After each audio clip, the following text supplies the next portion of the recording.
The great 20th century philosopher, W.C. Fields, once said, everybody should believe in something. I believe I'm going to have another drink. Madam Toastmaster, fellow Toastmaster, most welcome guest. How do we know what to believe? Why am I talking to you about this? In recent years, there have been many conspiracy theories, for lack of a better word, that have contradicted some of our deeply held ideas about what is true and what isn't. The moon landing was fake. The earth isn't round, it's flat. The Holocaust never happened. Byron Katie has a wonderful question that I believe we should all ask ourselves. And that question is it true? And the second question is, can you absolutely know that it's true? And even with things that we hold dearly, I think that should always be questioned. But how do we know what to believe? Well, this is a question that philosophers have been struggling with literally for thousands of years, going back to Plato and before.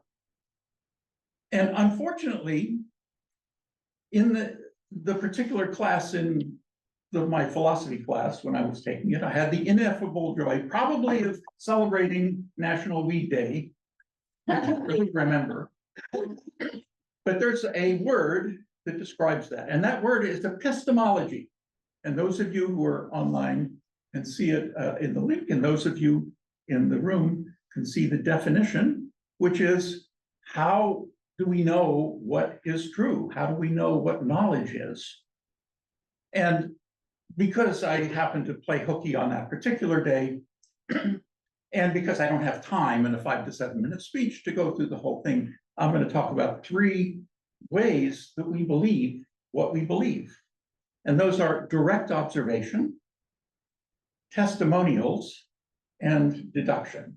So those are my simple words for ineffably describing very complicated things that philosophers like to put big words to. And as the saying goes, never use a large word when a diminutive one will do. Now, before I get into this, one of the problems that we encounter is cognitive bias. Now, what is cognitive bias?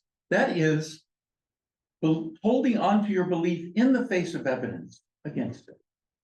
And we all have that. I have it, and you have it, whether you believe that or not. So how do we know what direct observation is? Well, this is a brown lectern that is made of wood. How do I know that? I directly observe that.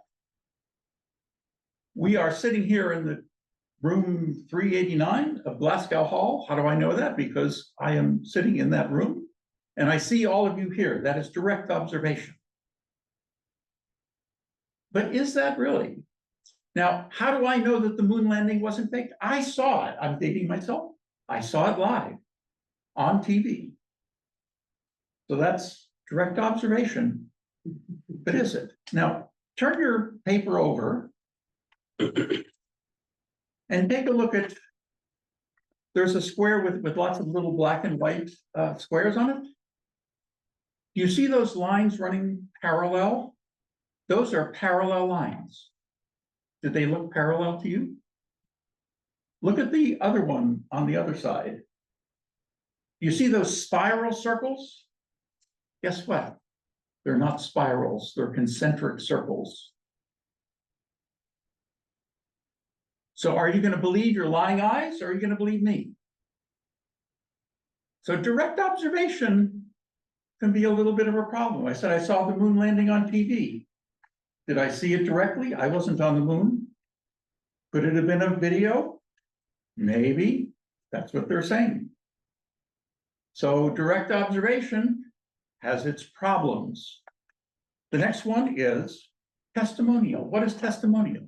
That means I believe it because somebody else believes it. The Bible says the earth was created in 6 days. And so, therefore, I believe the earth was created in 6 days. Okay, well, okay, now wait a minute, that's, why, that sounds kind of strange, right? Well, is climate change real? Well, why is climate change, why do I believe climate change is real? And I do. Well, because climate scientists say, what's that? That's testimonial.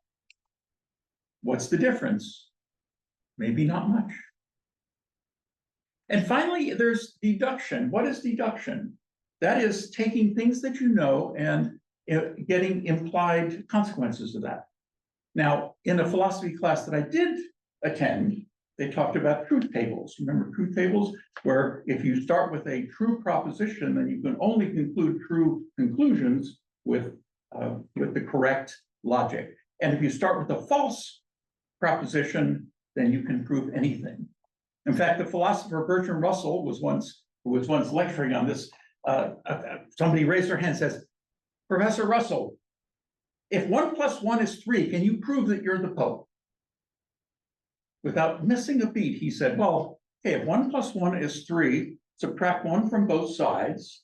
And so 1 is 2, but the Pope and I are 2, but 2 is 1, therefore I'm the Pope.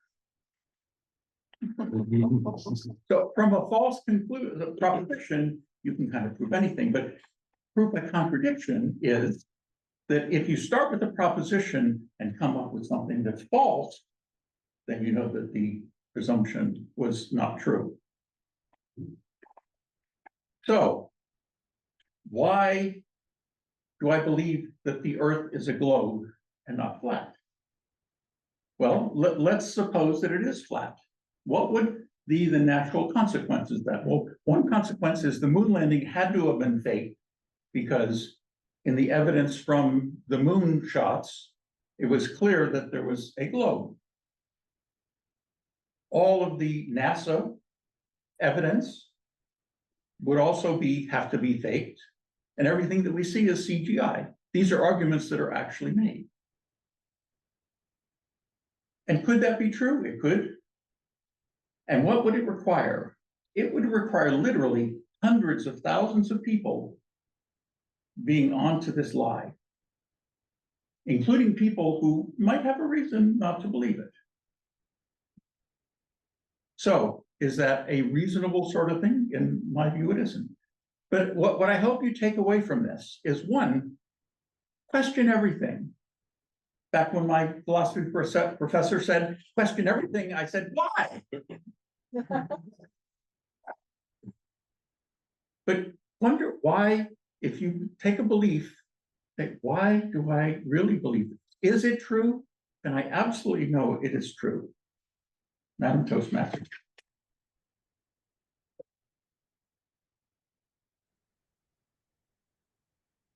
Any questions?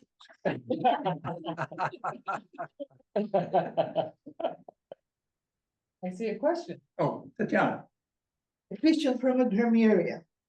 Does epistemology distinguish between knowing, believing, and trusting? Great question.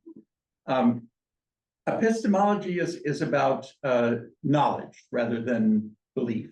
And the point I was trying to make is that there is knowledge and then there's belief, and that those are entirely separate. So the study of epistemology is in fact about knowledge, i.e. truth. Thank you. James? In your speech, you had 3 distinct levels of what leads to understanding, what leads to truth. But what would be the epistemological response to either we're all living in a simulation, you can't even trust your direct observations, or we're brains in a jar and similar, nothing is really true? I love that question. And I think it was Plato who said that that we could be living in a simulation, or maybe that was a class I missed. But that is a great question, because one of the dilemmas and one of the reasons why it hasn't really been resolved literally for thousands of years is I think there is no way of knowing that within a closed system. In other words, the metaphor I like is goldfish. in water. So like they're two goldfish and one goes by the other and says, hey, what do you think of the water? And the other one says, what's water? So we're in the water. And if we're in a simulation, there's no way for us to know. I believe that Nation tweeted extensively on that phone. Excuse me, Professor. In the movie City Slickers, if you saw it, you know what I'm talking about, and if not, you must see. It was commented the one thing. The one thing. What is the one thing that you know personally, that is absolutely true? That is a great question. I think the one thing that I think this goes back to, I'm blanking, you know, I think therefore I am. So the one thing that I know is that I'm here. Now, I don't know if I'm dreaming you. And I could be imagining you, and you could all be a simulation, but I know that I'm not. And that is my answer. If there, anybody online has a question. Carl has a question. I do have a question, Mr. Speaker. What is your opinion relative to the assassination of President Kennedy, and you defend it in accordance with the speech? That is another great question, and that's also been the subject of many conspiracy theories. My opinion is that I would say with a very high degree of that's one of the things where I think that there cannot be 100% certainty. And I think one of the things you may take away from my talk is that there are many things that we believe, but not with 100% certainty. So I would say with a high degree of probability, I more or less accept the standard Boswell octet alone, while recognizing that there are some issues that might be a little bit different from that. The reason I think that it may not be is that I think the kind of conspiracy that it would take for something else would require more people to be a part of it, and then would come forward. In other words, if you have a secret, the more people who are involved in that secret, the higher the likelihood, approaching probability 1, that somebody's going to spill the bean. And nobody in authority has spilled the beans about anything other than the single shooter in that case. That's my personal opinion. Madam Justice. Thank you.